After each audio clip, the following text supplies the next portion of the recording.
إن الحمد لله أصلي وأسلم على نبينا مصطفى محمد صلى الله عليه وسلم وعلى آله وصحبه أجمعين أما بعد أعوذ بالله من الشيطان الرجيم بسم الله الرحمن الرحيم സൂറ അൽ ഹജ്ജ് 28-ാമത്തെ ആയത്തിന്റെ വിശദീകരണം ലിയശ്ഹദു നിങ്ങൾ സന്നിഹിതരാകുവാൻ വേണ്ടിയും എന്ന് പറഞ്ഞാൽ ഇതിനു മുമ്പുള്ള ആയത്തിൽ ഇബ്രാഹിം നബി അലൈഹിസ്സലാം ഹജ്ജിനുള്ള ഒരു വിളിയാളം നടത്തി.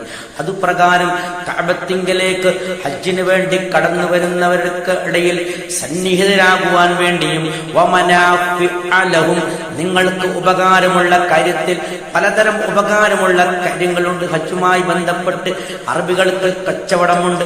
അതുമാത്രമല്ല ഒരുപാട് ബലിമൃഗങ്ങളെ ബലിയർപ്പിക്കുന്ന ഒരു ഉപകാരപ്രദമായ വലിയൊരു സംവിധാനം അവിടെ നടക്കുന്നുണ്ട്. അതിലേക്കുള്ള സൂചനയാണ് അല്ലാഹു സുബ്ഹാനഹു വ തആല നൽകുന്നത്.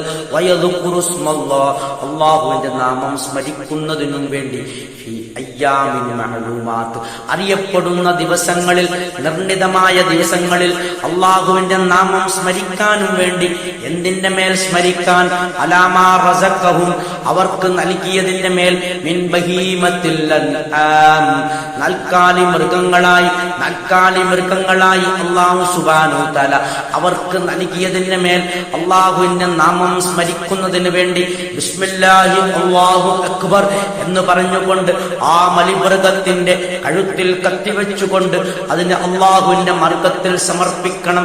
അതാണ് അള്ളാഹുവിന്റെ റസൂല് 100 ഒട്ടകങ്ങൾ, 63ഓളം ഒട്ടകങ്ങൾ സ്വന്തം കരങ്ങൾ കൊണ്ടും ബാക്കി അലി ഇബ്നു അബീ ത്വാലിബ് റളിയല്ലാഹുവിന്റെ കരങ്ങൾ കൊണ്ടും ആ ബലിയർപ്പിക്കുകയുണ്ടായി. ആ രൂപത്തിലുള്ള ബലിയാണ് ഇവിടെ ഉദ്ദേശിക്കുന്നത്. അലാമാ റസഖഹും മിൻ ബഹീമത്തിൽ അൻആം ഫഖുലൂ മിൻഹാ അതിൽ നിന്നും നിങ്ങൾ എന്നിട്ട് ഭക്ഷിച്ചുകൊള്ളൂ. നിങ്ങൾ ഭക്ഷിപ്പിക്കുകയും ചെയ്യൂ. അൽ ബാഇസൽ ഫഖീർ ദരിദ്രനും പരവശനുമായ കഷ്ടപ്പെടുന്ന ദരിദ്രനെ, പാവപ്പെട്ടവനെ ഭക്ഷിപ്പിക്കുകയും ചെയ്യൂ എന്നുള്ള ഒരു സതുപദേശമാണ് അല്ലാഹു സുബ്ഹാനഹു വ തആല നൽകുന്നത്. നിങ്ങൾ സ്വയം അതിൽ നിന്നും ഭക്ഷിക്കണം. കാരണം നിങ്ങൾ ഒരു വൈമനസ്യവും കാണിക്കാൻ പാടില്ല. ജാഹിലിയ കാലത്ത് വിഗ്രഹങ്ങൾക്ക് ബലിയർപ്പിച്ചതിൽ നിന്നും അവർ ഭക്ഷിക്കാറുണ്ടായിരുന്നില്ല. അതാണ് അല്ലാഹു സുബ്ഹാനഹു വ തആല ഇവിടെ കൽപ്പിക്കുന്നത്. നിങ്ങൾ ഇതിൽ നിന്നും അള്ളാഹുവിന് ബലിയർപ്പിച്ചതിൽ നിന്ന് നിങ്ങൾ ഭക്ഷിക്കണം. അത് മാത്രമല്ല പാവങ്ങൾക്ക് നൽകണം. അത് വലിയൊരു സാമൂഹ്യ സേവനമാണ്. അതാണ് മുമ്പ് അല്ലാഹു സുബ്ഹാനഹു സൂചിപ്പിച്ചത്. നിങ്ങൾക്ക് പലതരത്തിലുള്ള ഉപകാരമുള്ളതിൽ നിന്നും നിങ്ങൾ സന്നിഹിതരാകാൻ എന്ന് പറഞ്ഞത്. ഇത്രയുമാണ് ഇതുമായി ബന്ധപ്പെട്ട് വിശദീകരിക്കാനുള്ളത്.